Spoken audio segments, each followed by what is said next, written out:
diseño y en teoría y crítica del diseño, ambos dentro de la Escuela de Diseño del Instituto Nacional de Bellas Artes. Entre sus publicaciones más recientes se encuentra El giro inmersivo, diseño y materialidad en la pospandemia, affordance e interacción en el diseño y de la forma a la comunicación a la interacción, desplazamiento paradigmáticos en el diseño gráfico. Le damos la bienvenida y les recuerdo que si tienen comentarios o preguntas pueden hacerlo en el chat. Adelante, maestro Octavio, bienvenido, gracias. Bien, muchas gracias primero por la invitación, qué gusto que están todos por acá.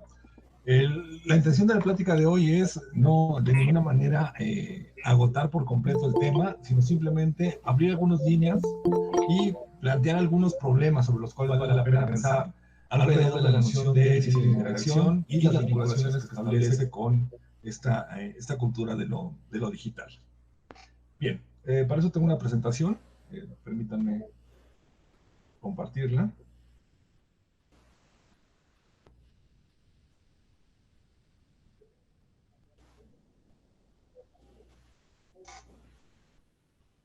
Okay. Bien, a manera de contexto quisiera comenzar por plantear el lugar que tiene el diseño de interacción dentro de la noción de diseño. En ese caso podríamos hablar de una serie de movimientos y de cambios de paradigma, entendidos estos como estos modelos ideales respecto a ciertos conceptos que han ido modificando la manera en la que se entiende el diseño y la manera en la que opera y se realiza la práctica profesional del diseño. Si hiciéramos un muy rápido trazo genealógico lineal para detectar algunos momentos, podríamos pensar en el momento del surgimiento del diseño, segunda mitad del siglo XIX, ligado con esta masificación del goce estético. Es decir, el trabajo de Peter Bennett, los primeros diseñadores industriales que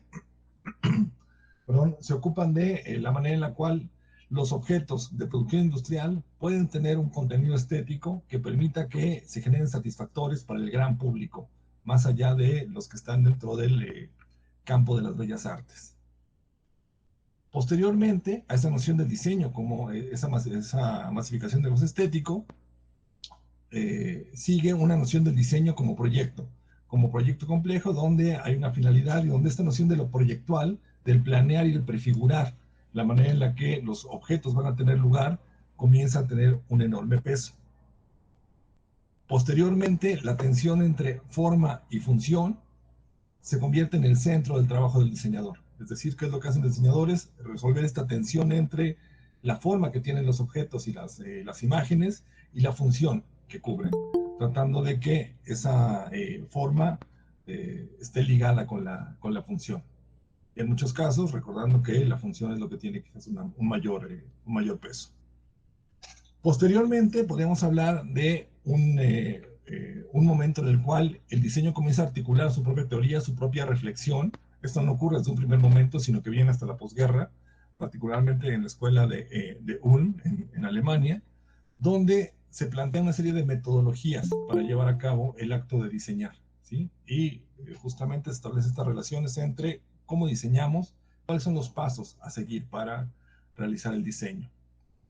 Un siguiente momento estaría marcado por la noción del diseño centrado en el usuario. Y reitero, son como una especie de giros paradigmáticos que implican cambios de modelos y cambios de nociones respecto a cómo se entiende el diseño. Uso paradigma un poco en la lógica de cómo lo plantea Thomas Kuhn al hablar de la estructura de revoluciones científicas y estos cambios de sentido que ocurren en el campo de la ciencia a lo largo de su historia, donde no hay únicamente una acumulación de conocimiento, sino un cambio total en la manera en la que se conciben las disciplinas y en la que se conciben los conceptos. La aparición de cada uno de estos pasos lo que está provocando es un cambio total en las prácticas y en la operación general del campo del diseño. La noción de diseño centrado en el usuario desplaza las preocupaciones del objeto hacia el momento de su uso. Es decir, cuando pensamos en el diseño como algo que está vinculado con el proyecto, como con la noción de forma y función, lo que tenemos es una discusión alrededor de las características inherentes al objeto que están contenidas en este objeto de diseño. Cuando pensamos en el diseño centrado en el usuario, estamos pensando ya en la manera en la que ese objeto entra en contacto con alguien y en que hay un alguien que está siendo un usuario que está de alguna manera interactuando con el objeto de diseño. Y cuando hablo de objeto, lo estoy diciendo en un sentido muy amplio, refiriéndome tanto al objeto tridimensional como a la imagen, ¿sí? Al producto de diseño. Un siguiente momento sería marcado por el diseño de experiencias, donde se amplía esta noción del diseño centrado en el usuario para comenzar a pensar en términos de la manera en la que ese usuario está siendo rodeado por un conjunto de estímulos que son los que construyen la experiencia. Un siguiente momento que está ligado con preocupaciones, sobre todo medioambientales, está en el pensar en cómo ese diseño permite la construcción de sistemas donde no necesariamente tengo productos, objetos, materiales, sino servicios. ¿Qué implica esto?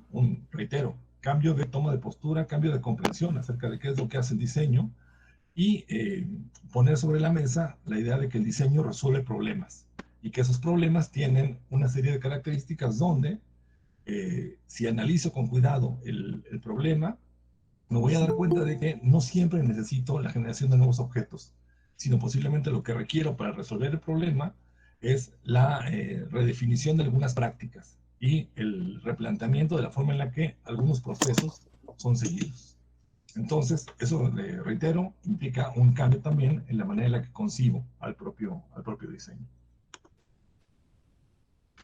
Un término que posiblemente habrán escuchado, está muy en boga, sobre todo en campos externos al diseño, es el design thinking, que implica el llevar las formas de proceder del diseño hacia otro tipo de campos externos al propio diseño gráfico industrial, a cualquier diseños específicos, pensando en que esos procedimientos son aplicables para la resolución de problemas en otros entornos.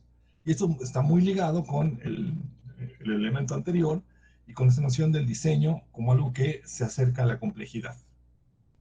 ¿Sí? Hay algunos momentos que permiten ir ubicando estas discusiones.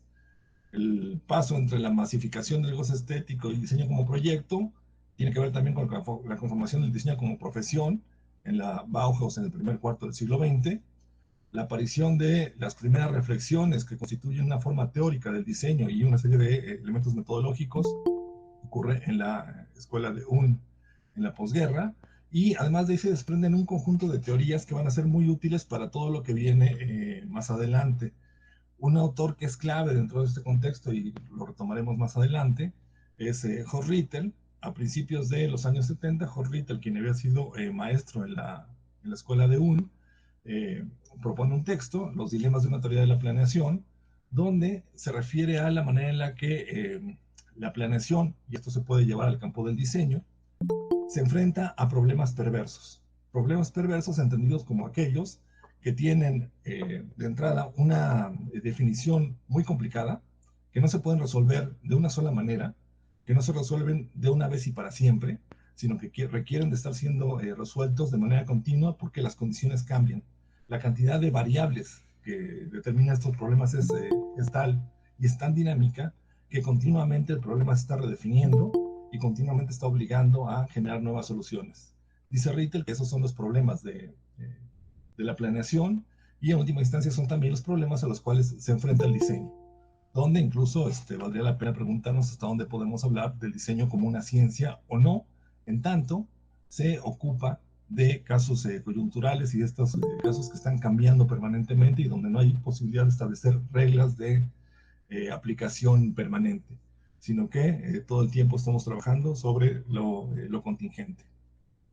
Ese tipo de ideas van a permitir justamente el establecimiento de la noción de design thinking como esta forma de entender al diseño ligado con esa solución de problemas complejos. Y bajo ese espíritu es que se busca que el concepto se diversifique hacia otros lugares. Esto es, les digo, un muy rápido trazo genealógico simplemente para entender de qué hablamos cuando hablamos de diseño, ¿sí? Y de todas las distintas ideas que están ligadas con esta noción del diseñar. Aquí siempre hay que hacer como dos precisiones. La primera es que estos conceptos no son sucesivos, en cierto sentido, es decir, no tenemos el caso donde un concepto sustituye al otro y lo elimina, sino que operan desde una lógica acumulativa. Es decir, cada concepto se suma al anterior y enriquece la práctica del diseño. Y hoy en día tenemos proyectos que siguen trabajando bajo una lógica donde lo principal es resolver atención entre forma y función, de la misma manera que tenemos algunos que aplican metodologías de diseño centrado en el usuario, de diseño de experiencias o de diseño de sistemas de servicio-producto. Todo está operando de manera simultánea, de acuerdo a las condiciones específicas de los proyectos. Y les decía, una cuestión importante al pensar en el diseño es pensar justamente en esta noción de lo contingente y en cómo cada caso requiere de una metodología, de un enfoque y de una serie de procesos muy particulares que están ligados con el tipo de problema al cual se está tratando de aproximar el diseñador. Por lo mismo, estos procesos, estas posturas respecto al diseñar, no han llevado a un solo camino en el desarrollo de productos de diseño, es decir, no hay una homogeneidad en cuanto a lo que podemos trabajar en el diseño, en el diseñar, sino un conjunto de distintos momentos, de distintas prácticas que llevan a distintos tipos de productos ligados con un contexto determinado y con un problema en particular. Este tipo de problemas, estos qué que tiene que resolver el diseñador, son justamente lo que terminan por marcar el tipo de producto, el tipo de proceso que se va a realizar. Y en ese sentido, uno de los cambios de mayor peso en la segunda mitad del siglo XX está en la aparición de las primeras interfaces con los cuales los usuarios, los individuos, tienen que entrar en contacto con los sistemas digitales. Eso detona un nuevo problema en términos de la noción de interacción y la manera en la que entro en contacto con un sistema donde no hay una utilización que ocurre en un solo sentido. Es decir, en muchos casos tengo, y vamos a hablar sobre eso más adelante, contenidos que únicamente leo, donde yo estoy recibiendo información, o elementos donde yo estoy depositando datos o ejecutando un conjunto de acciones sin que haya retroalimentación. Una de las cuestiones que es característica de las posibilidades que abren los sistemas digitales en la segunda mitad del siglo XX, y sobre todo la manera en la que los usuarios se incorporan dentro de esta discusión, es esta retroalimentación que tiene que ver con la noción misma de interactividad. Hago algo y ocurre algo como resultado de mi acción. El sistema reacciona de alguna manera y arroja nueva información. El input y el output de datos que está ocurriendo de manera continua es lo que marca esta noción de interactividad sobre la cual me estoy moviendo. Un momento clave dentro de eso es la aparición de sistemas como el IBM 2250, donde se cuenta ya con un lápiz digital que permite el tocar la pantalla y comenzar a establecer estos puntos de contacto y estas idas y vueltas de la información, ¿sí? Hacia el sistema y de vuelta al usuario. Hay un par de momentos que resultan clave para entender la discusión que viene más adelante y que está ligada con este surgimiento de los sistemas digitales. Y es primero las ideas de Vannevar Bush. Vannevar Bush es un científico y teórico norteamericano. En 1947 publica un texto que se llama How We May Think, cómo debemos pensar, en la revista Atlantic. Y un poco lo que está pensando Bush es en la manera en la que opera el pensamiento. No de una manera totalmente estructurada, no jerárquica, sino más bien tendiente a las asociaciones, hacia algo un poco más, llamémosle caótico, donde la manera en la que nos movemos de un lado al otro resulta mucho más difícil de precisar. Y comienza a plantear la manera en la que un sistema podría reflejar esa forma de operación del pensamiento. Idea este sistema que nunca pasa del plano del boceto y del prototipos muy, muy rudimentarios, que es el MEMEX, ¿sí? Como un primer espacio que prefigura la computadora personal y que permite pensar en distintos tipos de contenidos textuales, audiovisuales, todos interconectados y todos de alguna manera navegables e interconectados. ¿Sí? La noción de hipertexto es la manera en la que tenemos recorridos no lineales en los contenidos digitales, particularmente en las páginas de Internet. No hay una secuencialidad marcada, sino la posibilidad de tener múltiples caminos. Está ligada con este tipo de de planteamientos y alimentará mucho la manera en la que el diseño de interacción opera en el contexto de la cultura digital. Otro momento y otro actor clave dentro de este relato sería Douglas Engelbart. Tiene un proyecto que se llama el aumento del intelecto humano, que está pensando justamente en la manera en la que ocurren estas interacciones con los sistemas, buscando potenciar las capacidades de los individuos. ¿Sí? Las primeras interfaces y las primeras propuestas de interfaces gráficas y de formas de interconexión con los sistemas digitales vienen del trabajo de Engelbart, y notablemente, como un producto de estas interfaces gráficas, el primer mouse está producido, está pensado desde el laboratorio de Engelbart, que es algo que lo que tenemos en pantalla no es exactamente ese primer mouse, sino una reconstrucción hecha a partir de bocetos y de planos que tenía Engelbart. Acá entonces quisiera como señalar algunas cosas. La manera en la que estos conceptos, estas ideas, traen consigo modificaciones en la forma en la que operan los objetos, en la forma en la que la propia tecnología se va desarrollando y en la forma en la que algunos elementos van conduciendo hacia la noción de interactividad. Todo este recorrido que estamos haciendo pasa por un punto clave que es la noción de interfaz. ¿Sí? En la idea de que la manera en la que interactúo con un sistema digital en particular, es a partir de ese punto de contacto que es la pantalla. ¿Sí? La interfaz gráfica. En un primer momento, como lo veíamos en una de las ilustraciones de las pantallas anteriores, lo que tengo es texto, una interfaz que todavía no es gráfica, que está ocupada únicamente por letras y por caracteres de distinto tipo, que es donde ocurre ese espacio de intermediación entre el individuo y el sistema. La aparición de las interfaces gráficas va a cambiar por completo el panorama y a modificar de manera muy radical la forma en la que operan los diseñadores gráficos en particular dentro del campo profesional. Simplemente para recordar de qué estamos hablando cuando hablamos de interfaz, las definiciones del diccionario resultan un tanto útiles. En este caso, pensar la interfaz como esta superficie que forma un límite común entre dos cuerpos, espacios o fases. Hay dos cosas que están siendo mediadas por una instancia. Esa conexión física y funcional entre dos aparatos o sistemas independientes. ¿Sí? Esa mediación que conecta los dos elementos. ¿De qué hablamos cuando hablamos de interfaz en un sentido más estricto? Estamos pensando en estos espacios que nos permiten mediar como individuos frente a un sistema lógico que está detrás de ellos para la realización de una tarea particular.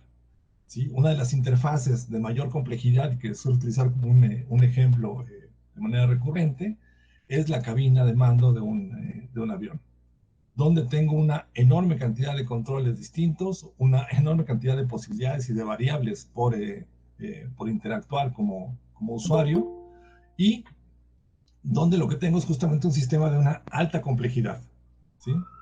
que implica toda esta cantidad de variables. Sin embargo, quisiera que pensáramos en interfaz y pues la interacción consiguiente en otras escalas, y la manera en la que un control remoto de un dispositivo implica una interfaz que nos está permitiendo justamente esta interacción entre un sistema, un conjunto de acciones determinadas y sobre todo una lógica de funcionamiento. ¿Sí? Muchas veces nos vamos con la idea de la interfaz como algo que está únicamente ligado hacia los elementos digitales, tecnológicos, donde existe una serie de operaciones que se están desencadenando como producto del contacto con un botón o con alguna acción que realiza el usuario. Pero lo que quisiera donde quisiera poner el énfasis es en que detrás de esas acciones particulares lo que hay es una lógica de funcionamiento y una estructuración particular que lleva hacia la acción concreta, pero que de alguna manera lo que está en la base y lo que está realmente ocurriendo es que el usuario interviene en una estructura de funcionamiento. Bajo esa lógica, hay otros elementos que a veces no consideramos interfaces, pero lo siguen siendo, ¿sí? Es decir, cuando tengo el contacto con un texto, cuando pienso en el libro y en el índice del libro como un elemento que me permite la navegación al interior de un documento textual, de un documento analógico, físico, lo que tengo es justamente este momento de interacción donde puedo entender la lógica y la estructura de contenidos de un objeto, en este caso el objeto libro, para sobre eso hacer una serie de búsquedas de manera analógica, de manera física, que me permite la localización de información. Naturalmente le estoy desprendiendo todos los elementos tecnológicos, pero lo que tengo es la misma noción de interfaz que me resulta de mucha utilidad para poder explicar cómo opera la interacción en el caso del diseño. De manera paralela a esto, un autor vinculado a la escuela de Ulm, que es Gibbon Siepe, plantea la noción de interfase. Permítanme leerles estos dos párrafos que tienen que ver con la manera en la que él entiende la interfase en el caso del diseño. Dice Bonsiepe, el esquema que permite describir al diseño, está compuesto por tres ámbitos unidos, como se expondrá a continuación, por una categoría central. ¿Sí? Estos tres ámbitos se unen por la categoría central. En primer lugar, existe un usuario o agente social que desea efectivamente cumplir una acción. En segundo lugar, se encuentra una tarea que él mismo quiere ejecutar. En tercer lugar, existe un utensilio o un artefacto del que necesita la gente para llevar a cabo la acción.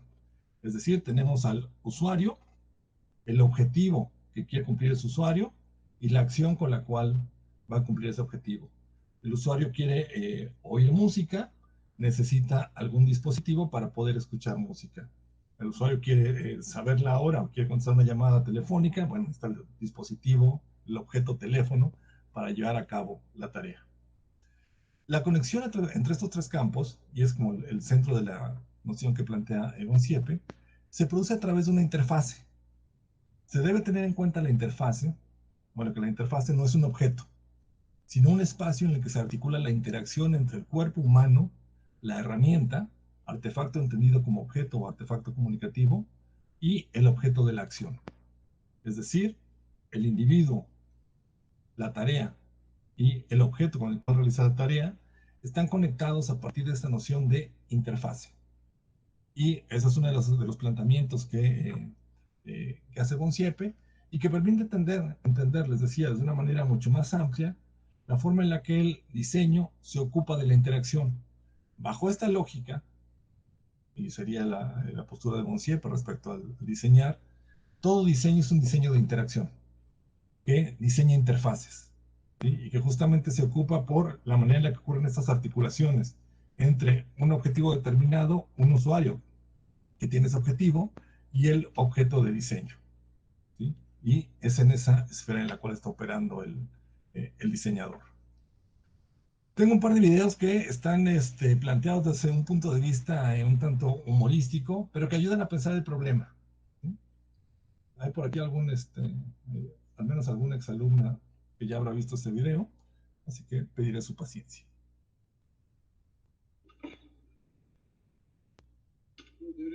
Oskar? Ja, det er jeg. Ja, så bra. Ok. Ja, hei du. Hei du. Ja. Ja, hva gjelder det? Ja, det er denne her. Ja, vil du sitte? Takk. Ja. Ja. Ja, så den, jeg har fått gjort noen ting hele formiddagen. Nei, jeg beklager. Det er holdt på å legge om til et helt nytt system, og da skal alle ha hjelp på en gang. Ja. Så du kommer ikke inn i den, eller? Nei, den bare ligger der. Har du forsøkt å åpne den? Åpne den, altså hvis det hadde vært så enkelt, så hadde jeg jo ikke tilkalt helpdesk, hadde jeg vel? Nei. Vil du ha lyst på en sånn? Nei, det skal være fortsatt. Det skal vi se. Du bare gjør der. Sånn. Ja, da er vi i gang. Ja, altså så langt kom jeg også. Ok. Men sånn stoppet opp, og så var jeg redd for at noe av teksten skulle forsvinne, så jeg turte ikke å gå videre. Åja, ok. Nei, men du skjønner at inni her, så ligger det kanskje flere 100 sider med laget tekst. Så for å komme videre, så tar du tak i et ark, på den måten her, så blar du over på neste side sånn, da fortsetter teksten der. Jeg blar altså. Du blar. Men når jeg skal tilbake da? Ja, da bare blar du tilbake igjen på klart der. Der, så er du tilbake til den teksten du hadde sammen. Ok, så den slutter der, og så Fortsette den der, ja. Ok, men når jeg skal avslutte forlaget, hva gjør jeg da? Ja, bare slår du sammen permene. Ja? På den måten der. Sånn. Da er lukket her, ligger alt lagret inni der. Altså, jeg risikerer ikke å miste noe av teksten her nå. Nei, alt ligger lagret inni her nå. Ja, men i tilfelle setter fyr på hele greia, det er kanskje litt sannsynlig. Ja, ok. Nei, men for det er noe med det at når du har holdt på med skriftruller, ja, så tar det litt grann tid å konvertere til å bla i en bøk. Ja.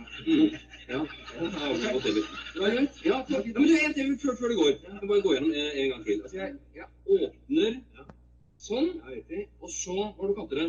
Blar. Jeg blar. Ja, blar frem og tilbake.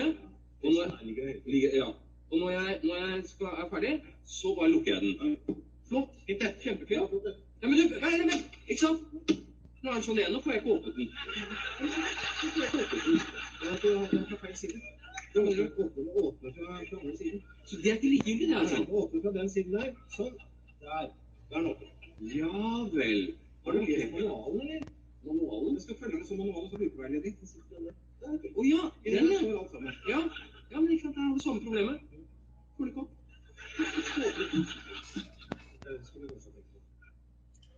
Bien, naturalmente está hecho desde una perspectiva humorística, les decía, pero nos ayuda a pensar en algunos conceptos que están ligados con la manera en la que estos sistemas generan interacciones.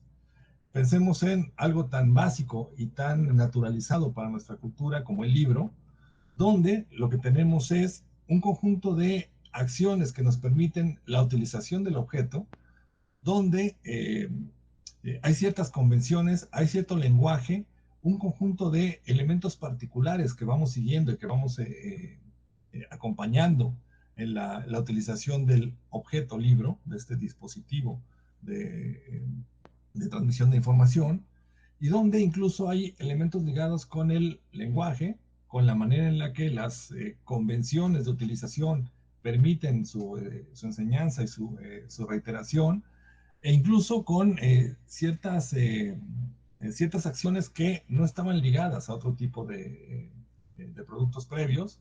El paso que están señalando acá entre el rollo de papiro con información hacia el libro encuadernado, como dos elementos que requieren otro tipo de interacción, que implican otra forma de involucrarme con los contenidos y la manipulación de una manera radicalmente distinta. ¿Sí? Ahí tengo justamente un problema muy marcado ligado con la noción de interacción y con el trabajo en el contexto contemporáneo de lo que hace un diseñador, donde no hay ninguna claridad en el ejemplo que nos plantean, reitero, desde un punto de vista humorístico, acerca ni siquiera de qué es importante y qué no en la utilización de una interfaz nueva.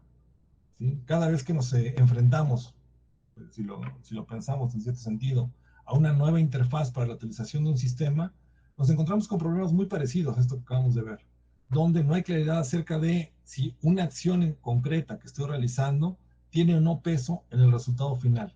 No logro jerarquizar qué es lo importante, qué es lo que resulta irrelevante dentro de mi accionar, en muchos casos porque no tengo un adecuado affordance que permita entender la manera en la que los objetos y los sistemas generan cierto tipo de acciones, pero sobre eso regresaré en un momento. Para complementarlo, el video anterior, hay una perspectiva un tanto más actualizada, lo que permite pensar sobre el mismo problema y le está dando la vuelta al mismo asunto de qué pasa con nuestra percepción de las interfaces. Hola, presentamos el nuevo dispositivo de conocimiento bioóptico organizado, de nombre comercial BUC. BUC es una revolucionaria ruptura tecnológica, sin cables, sin circuitos eléctricos, sin batería, sin necesidad de conexión. Compacto y portátil, BUC puede ser utilizado en cualquier lugar. Al carecer de batería eléctrica, no necesita recargarse, pudiendo ser utilizado tanto tiempo como sea necesario, aunque no se tenga disponible una toma de corriente. BUC nunca se va. BUC nunca necesita ser reiniciado. Simplemente tienes que abrirlo y comenzar a disfrutar de sus enormes ventajas. Así es como funciona. BUC está construido con hojas de papel numeradas secuencialmente, cada una de las cuales es capaz de almacenar miles de bits de información. Cada página es escaneada ópticamente, registrando la información directamente en tu cerebro. Una simple sacudida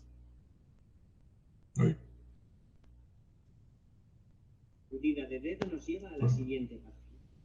Las hojas se mantienen unidas mediante un dispositivo de cosido llamado carpeta, que las mantiene en su orden correcto.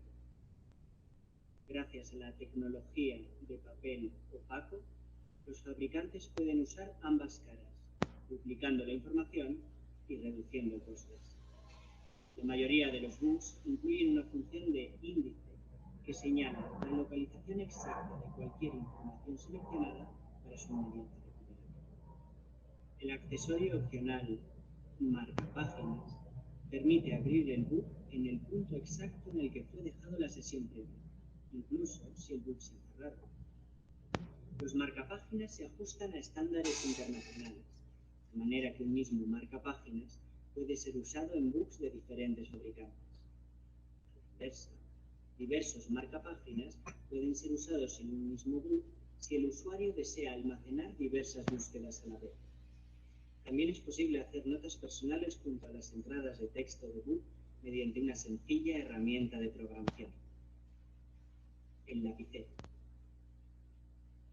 El dispositivo manos libres, también conocido como Atril, permite la correcta colocación de book para su cómoda lectura sin necesidad de usar las manos. Si necesitas pasar la página, una simple sacudida de dedo es suficiente. Book es un producto respetuoso con el medio ambiente, ya que está compuesto únicamente por materiales 100% reciclables. Portátil, duradero y asequible, Book está siendo recibido como el precursor de una nueva ola de entretenimiento. Bienvenido a la era que transformará tu manera de entender el mundo. Bienvenido a la experiencia Book. Hola. Sí, entonces digo un poco, regresando a lo que planteaba, esta es una forma de, desde la perspectiva de Conciep, pensar en que lo que tengo es continuamente este diseño de interfaces. Y lo que estoy produciendo como diseñador es justamente estos espacios de mediación entre un sistema lógico, el libro, como el ejemplo básico que muestran estos dos videos, y el usuario que se aproxima al sistema, donde tendría que facilitar las interacciones y donde tendría que lograr que el usuario utilice de manera adecuada este sistema de la mejor manera posible. Para ello, un conjunto de conceptos que estaban en la primera lámina resultan muy importantes, particularmente la noción de diseño centrado en el usuario y el pensar en el usuario como individuo que está en el centro de todo el proceso es indispensable. Una cuestión muy interesante también del segundo video es que de alguna manera está jugando con la forma en la que, desde nuestra perspectiva actual, nos enfrentamos a sistemas que están construidos del otro lado, es decir, sistemas digitales que operan completamente a partir de tecnología eléctrica y electrónica, y en los cuales lo que me permite su utilización es un conjunto de metáforas, es decir, un conjunto de elementos que se acercan a la utilización del objeto en el mundo físico real. ¿Qué operaciones realizo en un libro electrónico? Una serie de actos que se parecen a los que realizaría con un libro físico y que me acaba de describir el video de Book. Hay un ejemplo que suelo utilizar también de cajón para todo este tipo de cosas, y es el que las cámaras digitales siguen teniendo como una opción el mantener el sonido del obturador mecánico de una cámara fotográfica tradicional. Esto, por supuesto, no lo requiere, el sistema no suena cuando uno toma una foto, pero necesita la retroalimentación y necesita este punto de contacto con un elemento del sistema previo que yo ya aprendí a usar y que tiene su propio código, su propio lenguaje de interacción. Estos momentos de interacción, estas respuestas, estas retroalimentaciones son parte de los elementos que marcan la forma en la que el diseñador asume la interactividad, pensando en la forma en la que el usuario va a utilizar el sistema. Algo clave ahí es la utilización, decíamos, de metáforas, ¿sí? En sentido estricto, la eliminación de un archivo dentro de un disco duro tiene que ver con el eliminar el acceso justamente a lo que es como un índice de información para que yo pueda ocupar y volver a escribir dentro del disco duro un conjunto de datos en el mismo espacio físico donde había información previa. Ese concepto explicado resulta incomprensible para cualquier usuario. ¿De qué manera lo hago comprensible? A partir de una metáfora. ¿Cuál es la metáfora?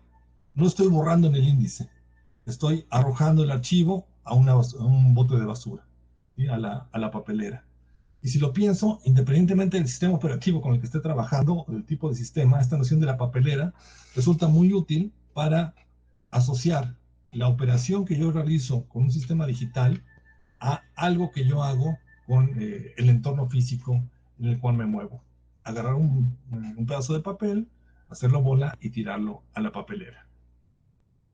Las interfaces generan su propio lenguaje de interacción, donde algunas cosas están totalmente ligadas a la metáfora, y donde hay otras que voy aprendiendo de manera muy rápida. Y, por ejemplo, el paso del cursor a una mano en cualquier operación que haga en pantalla, me indica que estoy frente a un contenido que puede ser apretado, y que al apretarlo me voy a encontrar con una retroalimentación y me va a llevar hacia algún lugar.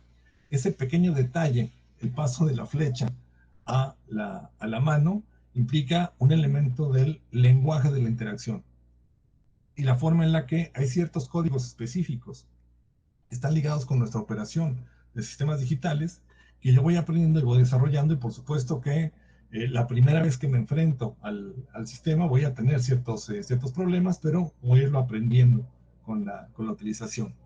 Todo esto termina por desprender una disciplina de cierta novedad, que es el Human Computer Interaction, que está ligada con el diseño, evaluación e implementación de sistemas interactivos de cómputo para su uso por parte de un humano, así como del estudio de los fenómenos que rodean dichos procesos, ¿sí? La manera en la que los individuos interactúan con los sistemas, ¿sí? Y justamente esa forma de interacción, donde operan tanto diseñadores como gente de sistemas, gente de computación, que están trabajando en este campo interdisciplinario, ligado con de qué manera ocurren estas interacciones y de qué manera el usuario puede participar del desarrollo de los procesos.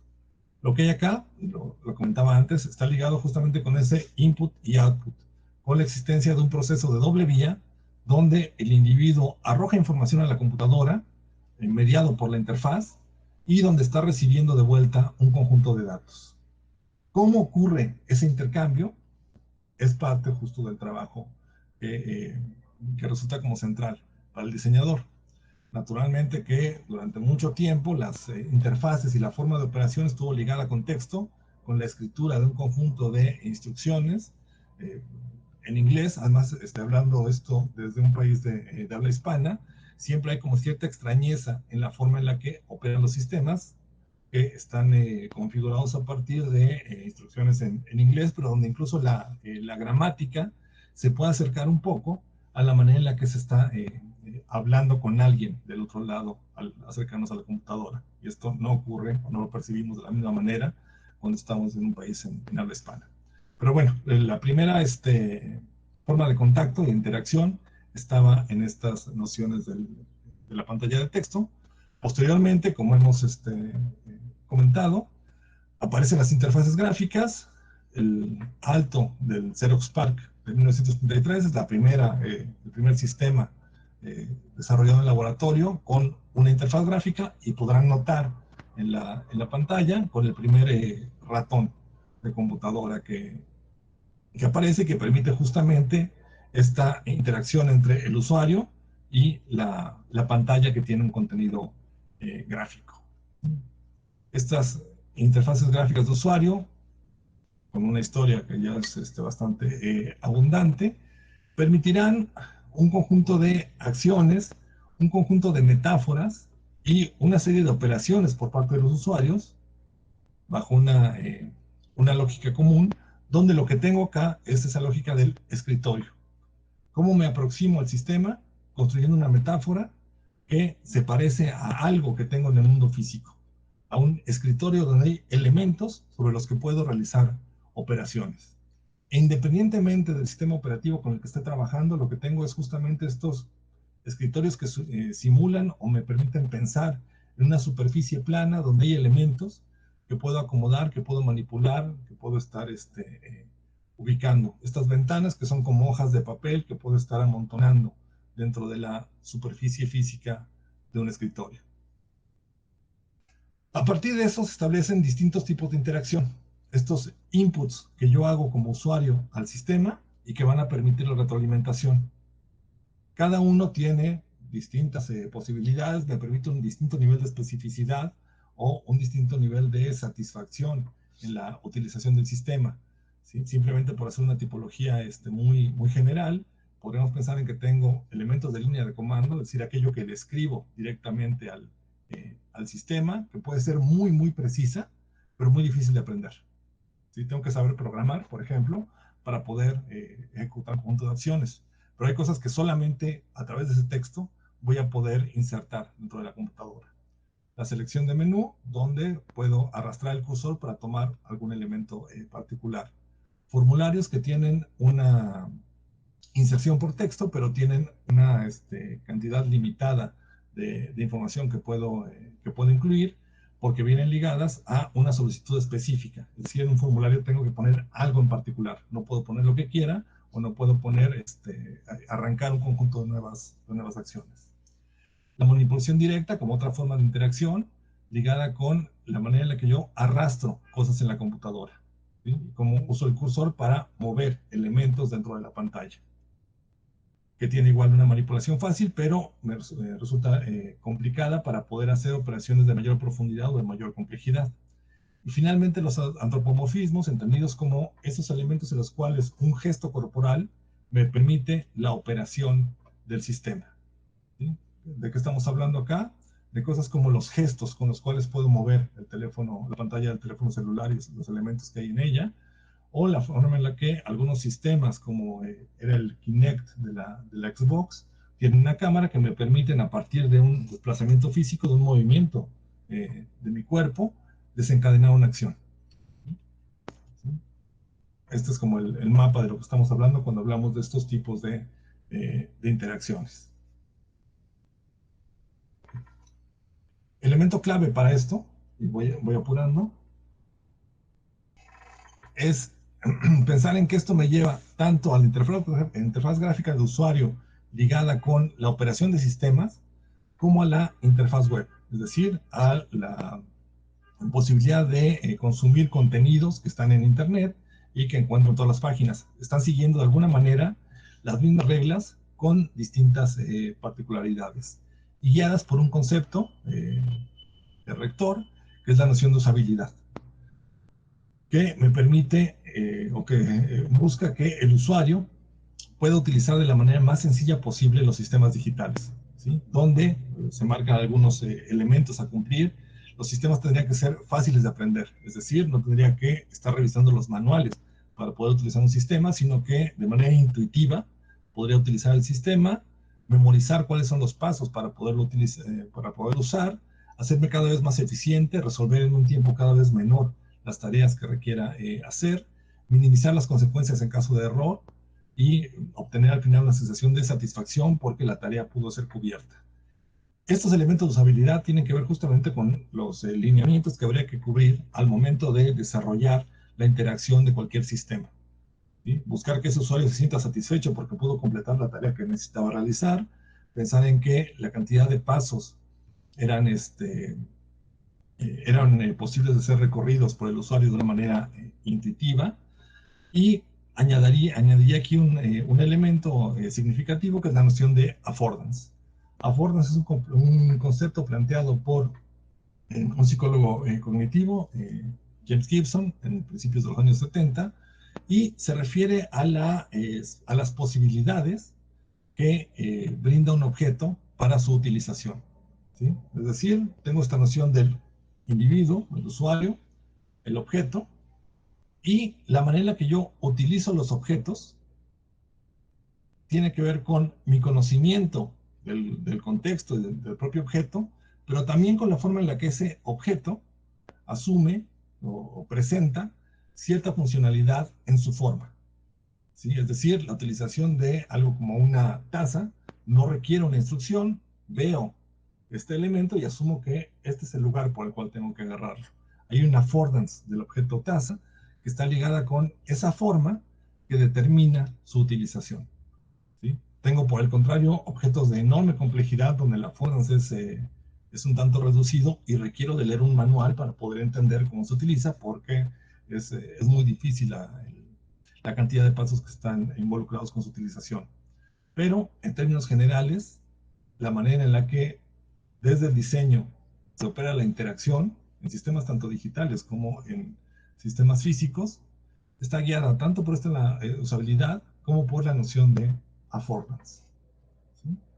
Y a partir de eso, con eso en mente, se plantean algunas metáforas. Este es un argumento que plantea Carlos Escolari en su texto Hacer Clic, acerca de la manera en la que yo puedo apoyarme en elementos del mundo físico para construir formas de navegación y de interacción de los usuarios con los sistemas digitales. Dice Scolari que la inserción de línea de texto es el uso de una metáfora conversacional. Y les decía, cuando estoy, si soy un nativo de un país de habla inglesa, es mucho más claro el que los comandos, las instrucciones que le doy a un sistema, se parecen mucho al estar hablando con alguien y decirle, haz esto, corta esto, pega esto, haz un directorio. En inglés, perdón, hablando desde un país de habla hispana, se pierde un poco esta sensación de la conversación, pero está presente en la propia gramática de los comandos de computadora. La forma en que interactuamos con muchos sistemas está ligada con esta inserción de texto y ir platicando con alguien, que bueno, la sala de chat es un espacio donde es claro que hay alguien del otro lado y el sistema funciona como el espacio de intermediación. Scolari plantea que hay una segunda metáfora, que es la metáfora instrumental, donde tengo un conjunto de elementos que manipulo como si fueran elementos del mundo físico, ¿sí? Y la manera en la que interactúo con la barra de herramientas de Photoshop o de Premiere, estos programas, un programa de edición de video, donde tengo cosas como una pequeña navaja incluso, que es algo como muy peculiar como herramienta, que me permite cortar dos secciones de video. Y justamente esta noción de que lo que estoy haciendo es cortar dos secciones de video como si fueran dos pedazos de película en el esquema previo, es justamente lo que me permite entender la operación. Si no, conceptualmente me resultaría muy, muy difícil poder ejecutar esa acción si no tengo como referente algo que se parezca en el mundo físico analógico a la tarea que voy a realizar. Y un poco ese es el sentido de las metáforas en términos generales y de su utilización. Plantea Scolari la idea de la metáfora superficial, donde lo que tengo es una superficie en la interfaz. La forma en la que accedemos a los periódicos en línea tiene que ver con esto, ¿sí? Les decía, con algo que es un tanto de una sola vía, donde es poco lo que yo inserto en el sistema, más allá de decisiones de qué voy a leer en un momento determinado, pero donde tengo contenidos que estoy consumiendo, y esos contenidos están dados a partir de la propia pantalla. Esa metáfora superficial, además, tiende a generar estos elementos como la página doblada, que me indica que es ahí donde tengo que realizar la interacción para poder pasar a la siguiente página. Si hay un referente que está relacionado con una acción del mundo físico que me permite entender o dar una pista para saber qué es lo que tengo que hacer a continuación, ¿sí? Y un poco ahí el affordance, por ejemplo, está dado por este tipo de elementos que yo puedo leer de forma intuitiva y saber que ahí hay una acción que puedo realizar. Plantea Scolari también la existencia de metáforas espaciales y estas interfaces como elementos tridimensionales inmersivos, donde, bueno, Second Life hace muchos años fue un hito al respecto en la construcción de un mundo virtual en el cual los usuarios podían jugar un rol y ubicarse dentro de ese mundo para interactuar con otros usuarios. Bajo la metáfora espacial están construidos además la inmensa mayoría de los juegos de video, a partir de Doom y de los juegos de tirador en primera persona, como un modelo también importante para este relato. Algunas páginas de internet que tienen tridimensionalidad y que aluden a la profundidad de la pantalla están jugando también con esta misma metáfora. Resumiendo este concepto de Scolari, tengo una metáfora conversacional donde hay un camino de doble vía del sujeto al objeto, del usuario hacia el sistema, y donde arrojo información y recibo otra línea de información. Una metáfora instrumental donde yo manipulo un objeto para realizar una tarea y donde no percibo de manera clara la forma en la que estoy recibiendo la retroalimentación, porque yo estoy instrumentalizando el sistema y utilizando la herramienta. Una metáfora superficial donde lo que tengo es ese consumo hasta cierto punto pasivo de un conjunto de contenidos que están dados en la pantalla.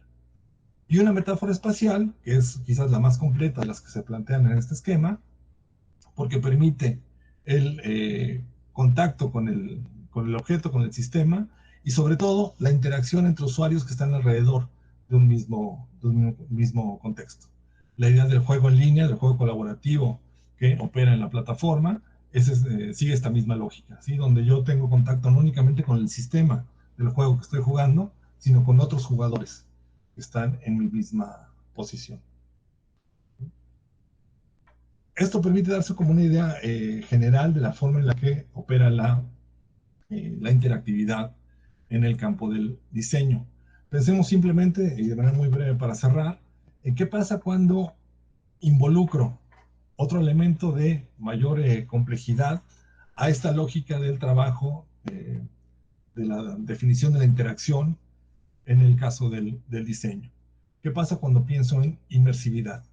Y una vez más, inmersividad pensada no únicamente desde el plano de lo digital, sino desde el plano de lo físico. Hablábamos de diseño de experiencia. Bueno, el ejemplo de cajón del diseño de experiencia son los Starbucks, como espacios donde hay no solamente un espacio físico, un mobiliario, una serie de elementos de imagen que están alrededor del usuario que está presente en el espacio, sino elementos incluso de servicio que tienen que ver con el tipo de trato que tiene el empleado de la compañía frente al cliente, el olor que tiene el lugar, la iluminación y todo este conjunto de elementos que arrojan una experiencia inmersiva. Ocurre lo mismo en algunos espacios físicos, en algunas tiendas que mantienen la identidad de una marca y son consistentes, incluso en la organización de la información y de los elementos, con la forma en la que la página de internet o el sistema en sí funciona, ¿sí? Esta noción de inmersividad, cuando la llevamos al terreno de lo digital, nos encontramos con una serie de resultados como muy, muy interesantes. Pensemos en lo que ocurre con los relatos. El propio Carlos Scolari, que mencionaba respecto a las metáforas, ha hecho un conjunto de trabajos en los últimos años alrededor de la noción de transmedia y la forma en la que ciertos contenidos se desprenden en distintos elementos y en distintos canales para construir en conjunto una narrativa de mayor complejidad y donde, bajo esta lógica, el usuario queda inmerso entre una narrativa multicanal donde distintos elementos están arrojando distintos contenidos asociados entre sí y donde, sería muy importante marcarlo, no hay una réplica de uno a otro, es decir, no es que tenga de manera idéntica lo que un canal me dice frente a otro, sino que son elementos complementarios que enriquecen la experiencia del usuario, regresando a otro concepto que habíamos manejado. Un caso también muy utilizado para explicar este concepto, si hace unos años vieron la serie de Lost, una serie televisiva que tenía una trama particular acerca de un accidente de aviación y lo que pasa con un conjunto de supervivientes en una isla. donde comienzan a pasar cosas muy extrañas. El asunto con Lost es que la historia que yo veía en televisión estaba acompañada por una serie de estímulos, de elementos del mundo real físico fuera de la pantalla de televisión. Es decir, acompañando la trama que estaba siendo desenvuelta, se encontraba una página de la aerolínea que ocurre en la trama. Y era una página que tenía una operación funcional, es decir, no me estaba anunciando el programa, sino simplemente era algo que yo veía o percibía como usuario, como una página de una aerolínea, donde incluso podía realizar un conjunto de operaciones que se detenían. Naturalmente me marcaba algún error al momento de comprar un boleto, pero el resto de las interacciones eran posibles y ayudaban a levantar este mundo inmersivo real, como si fuera real. Tenía además una serie de billboards, de mensajes publicitarios en vallas que anunciaban a la aerolínea como si fuera un espacio físico real. Dentro de lo que ocurre en la trama, por una cuestión de cosas que pasan en la propia historia, después ocurrió una campaña de marketing de guerrilla donde se intervinieron los mensajes como si hubiera alguien preguntando qué pasó con los sobrevivientes del vuelo. Y esto ocurrió con los mensajes físicos que estaban en algunas ciudades en Estados Unidos y que fueron intervenidos. Sitios de venta de boletos de avión incluyeron en algún momento a la aerolínea como algo que estaba dentro de la oferta de servicios. Es decir, yo puedo entrar a Kayak, un sitio que no tiene nada que ver con la trama de la historia, y tratar de comprar un vuelo, particularmente en la ruta en la cual ocurrió el accidente de la serie. Y había así un conjunto de estímulos y de elementos, páginas ligadas con compañías que aparecían en la trama, o incluso acciones físicas a partir de un conjunto de carteles pegados en algunas ciudades que llevaban a estos juegos de realidad alternativa, donde yo en el mundo físico estaba inmerso en el mundo diegético de la propia historia que estaba viendo en televisión. Y donde, reitero, todos los conceptos de los cuales estoy hablando siguen presentes en este tipo de ejemplos, esta noción de interacción, inmersión, y la forma en la que esto genera experiencias que son guiadas por un diseñador o por alguien que tiene el control total del flujo de la experiencia que está ocurriendo. Esto se le llaman juegos de realidad alternativa, y que obligan a replantear por completo el continuo realidad-virtualidad, ¿sí? Que se ha utilizado como esquema general para explicar estos casos. Bueno, ya me pasé mucho de tiempo, creo que lo iría cortando acá, simplemente para... permítanme dejar de compartir. Sí, simplemente les decía, lo que quería era acomodar este panorama general acerca de la manera en la que hay ciertos conceptos ligados con la noción de diseño, superación en términos de la noción de interacción, y la forma en la que esto opera en sistemas digitales, pero también en cómo estos sistemas digitales no están únicamente restringidos a lo que ocurre en la pantalla, sino que hay cada vez más conexiones entre eso digital y lo no digital. Incluso podríamos pensar que uno de los resultados de la pandemia y de la forma en la que hemos vivido el confinamiento, sea estricto o no, en los últimos meses, ha sido justamente el emborronar hasta cierto punto la forma en la que interactuamos en el mundo físico con la forma en la que interactuamos en el mundo digital, donde estamos, pareciera que, desplazándonos hacia algún tipo de dinámicas que tienden hacia lo mixto, hacia parte presencial, parte remota, parte no presencial, y donde las experiencias en conjunto que implican esto híbrido serán, me parece que, un tema de trabajo del diseño en los próximos años. Bueno, muchas gracias.